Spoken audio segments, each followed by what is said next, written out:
நண்பர்களே, இன்றைய நாள் நற்செய்தியில் நாம் வாசிக்க கேட்டோம். இயேசு சொன்னது காரியம் உண்டு, காணாமல் நம்புவோர் பேறு பெற்றோர். இந்த இறைவார்த்தை வாசிக்கிற போது லாசரை உயிர்த்தெழச் செய்த காரியத்தை அதிகமாக எனது மனதுக்குள் வருவது. லாசரை உயிர்த்தெழச் செய்த இயேசு கல்லறைக்கு முன்னால் நின்று கொண்டு அவர் காணாமலே நம்புகிறார்.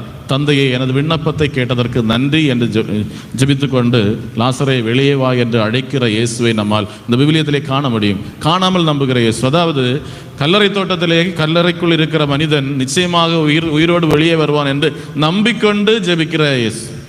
நமது ஜெபங்களும் நமது வேண்டுதல்களும் அவ்வாறாக இருக்க வேண்டும் என்பதுதான் இந்த நேரத்திலே நமது சிந்தனையாக கொள்வோம். இயேசு சொல்கிறார், காணாமல் நம்புவோர் பேறு பெற்றோர். நாம் இன்று இந்த நாளில் ஜெபிக்க இருக்கிற போது ஒரு காரியம், தடைபட்டு கொண்டிருக்கிற காரியத்தை நடந்தேறியது என்று நம்பிக்கொண்டு முன்னால் கண்டுகொண்டு, காணாமலே நடக்காத ஒரு காரியம் ஆனால் நடக்க போகிறது, நடந்து விட்டது என்ற எண்ணத்தோடு நம்பிக்கையோடு நமது வாழ்க்கையில் நாம் ஜெபிக்க வேண்டும், தொடர்ந்து வாழ வேண்டும் என்று இந்த விவிலியத்தின் இந்த நற்செய்தி வாயிலாக ஆண்டவர் நம்மோடு கேட்டுக்கொள்கிறார். நமது வாழ்க்கையில் ஒரு நாளுமே நம்ம அப்படி சிந்திச்சது கிடையாது.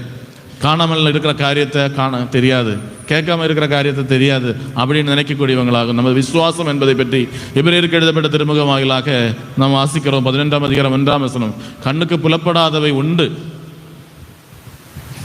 நமக்கு அறிவு கெட்டாத காரியங்கள் உண்மையிலே உண்டு என்பதை நம்புகின்றது தான் நம்பிக்கை. அதுதான் விசுவாசம் என்பது. ஆகையால் நமது வாழ்க்கையில் நம்ம ஜபிக்கிறவங்க, விசுவாசிகளாக இருக்கிறவங்க, கடவுள் உண்மை கடவுளை நம்புகிறவர்கள் என்று சொல்லுகிற போது அந்த உண்மை கடவுள் எனது வாழ்வுக்கான நன்மைகளை தருவார், தந்து விட்டார், தந்து கொண்டிருக்கிறார், இனியும் தருவார் என்ற எதிர்நோக்கோடு வாழ்க்கை நடத்துவது தான். சிறிதளவிலும் ஐயப்பாடு இல்லாமல் வாழ்க்கையில் சோதனைகளோ வேதனைகளோ வருகிற போது கூட ஐயப்படாமல் முன்னோக்கி பயணிக்கின்றது தான் உண்மையான கிறிஸ்தவ வாழ்வு. அதுதான் இன்று நமக்கு வேண்டும் என்று இந்த நற்செய்தி நூல் வாயிலாக ஆண்டவர் இயேசு நம்மோடு கேட்டுக்கொள்கிறார். அன்பானவர்களே, தொடர்ந்து நமது வாழ்க்கையை வாழ்கிற போது நமது இந்த நம்பிக்கையில் நாம் ஆளப்படுவோம். இந்த நம்பிக்கையில் கூடுதலாக முன்னோக்கி பயணிப்பதற்கு நாம் முயற்சிப்போம்.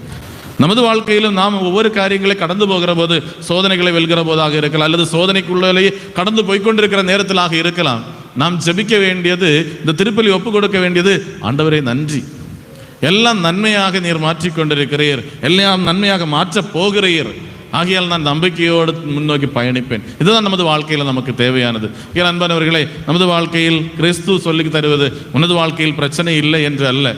நாம் காண்கின்றோம், நமது திதீமென்ற தோமா அவர் சீடர்களோடு இல்லாமல் இருந்தார். அவருடைய வருத்தம் மிக பெரியது. நம்ம உயிர்ப்பு ஞாயிறு என்று காண்கிற உயிர்ப்பு ஞாயிறு சீடர்களுக்கு மத்தியில் தோன்றிய இயேசுவை காண்பதற்கு திடீம் தோமாவால் முடியவில்லை. தோமா அந்த இடத்தில் இல்லை. ஆகையால் தோமாவுக்கு ஏற்பட்ட ஒரு பெரிய வருத்தம் உண்டு. என்னால் காண முடியவில்லை, என்னால் அனுபவிக்க முடியவில்லை, என்னால் இந்த அருளை ஆசீர்வாதத்தை பெற்றுக்கொள்ள முடியவில்லை என்ற ஒரு தவிப்பு உண்டு.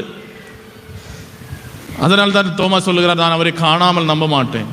அவருக்காக மீண்டும் வருவது போல் ஆண்டவர் தோன்றினாலும் நமது நம்பிக்கையை ஆழப்படுத்தி கொண்டு சொல்லுகிறார், நீ விரும்பி கேட்டால், நீ ஆசை கொண்டால், நிச்சயமாக உனக்காக உன் முன்னால் வந்து எனது கரங்களையும் எனது விழாவையும் உனக்காக நான் திறந்து தருவேன் என்று சொல்லுகிறார் ஆண்டவர். நாம் நம்பிக்கையோடு கேட்டால் அவரது கரங்களை விரித்து நமக்கு ஆசீர்வதிப்பார். அவரது மார்பை திறந்து அவரது இதயத்திற்குள் நமக்கு இடம் தருவார். ஆகையால் அன்பானவர்களே, நமது வாழ்க்கை நம்பிக்கையுடையதாக இயேசு கிறிஸ்துவில் அடைக்கலம் கொள்கின்றதாக அமையட்டும். இறைவன் நம்மை ஆசீர்வதிப்பாராக.